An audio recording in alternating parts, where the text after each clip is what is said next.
आज का हमारा विषय है योग वाशिष्ठ में योग। चैनल को सब्सक्राइब, लाइक एवं कमेंट जरूर से करें।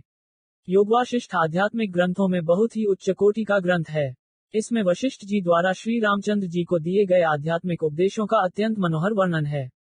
इसके दार्शनिक सिद्धांत बहुत ही सूक्ष्म और गहन हैं। अद्वैत वेदांत के अनेक पंडितों ने इन सिद्धांतों का बहुत ही प्रतिपादन किया है। योग वाशिष्ठ में योग शब्द का अर्थ।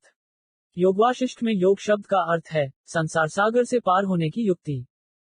चैनल को सब्सक्राइब, लाइक एवं कमेंट जरूर से करें। अब योग वशिष्ठ अनुसार ध्यान के स्वरूप क्या है वह देखते हैं। ध्यान ही मनुष्यों के बंधन और मोक्ष का कारण है।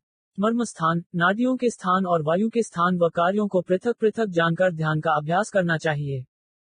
ध्यान के दो स्वरूप है। एक, सगुण ध्यान। एक, हृदय कमल में अनेक विशेषताओं से युक्त वासुदेव विष्णु का चिंतन कर वह देव में ही हूं ऐसा चिंतन करना। दो, हृदय कमल में अनेक विशेषताओं से युक्त वह अग्निदेव में ही हूं ऐसा चिंतन करना।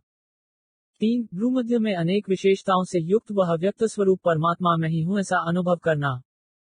चार, सोममंडल के मध्य में अनेक विशेषताओं से युक्त वह अमृत स्वरूप अव्यय परमात्मा में ही हूं ऐसा अनुभव करना। पांच, सूर्यमंडल में सृष्टि की उत्पत्ति, स्थिति और संहार के कारण स्वरूप इत्यादि अनेक विशेषताओं से युक्त वह हरि में ही हूं ऐसा अनुभव करना। दो, निर्गुण ध्यान। शुद्ध, निर्मल, स्थिर, विराट, सूक्ष्म, गंधादि विषयों से रहित, अनंत पैर, सिर और हाथ वाला इत्यादि गुणों से युक्त वह ब्रह्म है, मैं भी ऐसा ही बनूं ऐसा अनुभव करना। अब योग वशिष्ठ अनुसार समाधि क्या है वह देखते हैं। जीवात्मा और परमात्मा की समता अवस्था को समाधि कहा जाता है। आत्मा की परमात्मा में स्थिति हो जाना भी समाधि है। अब योग वशिष्ठ अनुसार समाधि प्राप्ति के कारण देखते हैं। सत्य, ज्ञान, अनंत, आनंद और निर्गुण स्वरूप ब्रह्म का आत्मा में चिंतन करने से समाधि की प्राप्ति होती है। हृदय कमल में स्थित आत्मा में सशरीर वासुदेव परमात्मा का ध्यान करने से समाधि की प्राप्ति होती है। हृदय कमल में स्थित शिखारूप ज्योतिर्मय ईश्वर का ध्यान करने से समाधि की प्राप्ति होती है।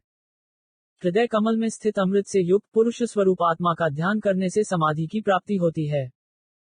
भ्रूमध्य में अधिष्ठित स्वर्ण के समान पीत वर्ण वाले आत्मा का ध्यान करने से समाधि की प्राप्ति होती है।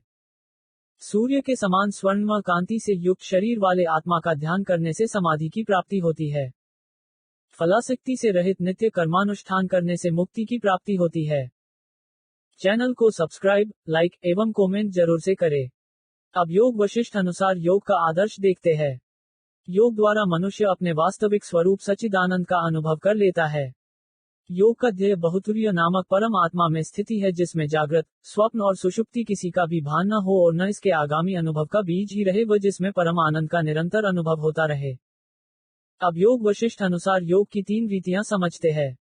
योग साधन की तीन रीतियां हैं। एक तत्व की दृढ़भावनी। दो, मन की शांति। तीन, प्राणों के स्पंदन का निरोध। इन तीनों में से किसी एक की साधना से तीनों की सिद्धि हो जाती है। किसी को ज्ञान का अभ्यास, किसी को प्राण का निरोध और किसी को मन को शांत करना सरल होता है। प्राणों के निरोध की अपेक्षा मन को शांत करना अथवा एक तत्व का दृढ़ अभ्यास करना अधिक सरल है। एक तत्व का अभ्यास। एक तत्व की दृढ़ भावना से मन शांत होकर विलीन हो जाता है और प्राणों का स्पंदन स्वयं ही रुक जाता है। एक तत्व का अभ्यास तीन विधियों से होता है।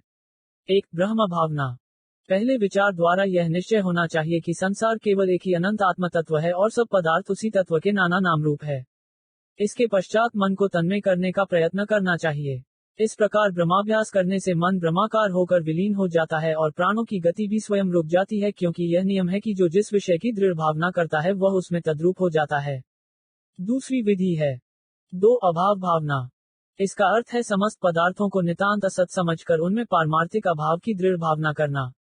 जबकि ब्रह्म आत्मा के अतिरिक्त इस जगत में और कोई दूसरी वस्तु ही नहीं है और सब दृश्य पदार्थ वस्तुतः ब्रह्म ही है, तब उनको नाना नाम रूप और भिन्न सत्ता वाले समझना केवल ब्रह्म है। अतएव यह दृढ़ निश्चय कर लेना चाहिए कि कोई पदार्थ है ही नहीं, केवल ब्रह्म ही ब्रह्म सर्वत्र है।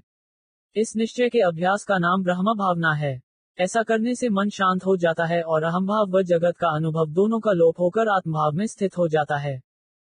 तीन, केवली भाव।